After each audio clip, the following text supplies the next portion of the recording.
সালাম আলাইকুম, hello guys, কেমন আছেন? শুভ সকাল।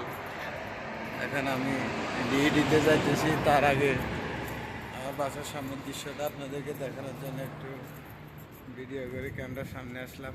সবাই কেমন আছেন? আলহামদুলিল্লাহ, আমিও ভালো আছি। এই যে আমি এখন মেন রোড থেকে ঢুকে দিয়ে চলে যাবো রেডিতে।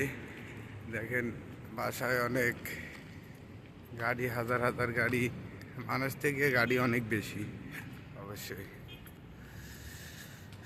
এই যে আমাদের অফিসের লোকজন সবাই এখন ডিউটিতে যাইতেছে।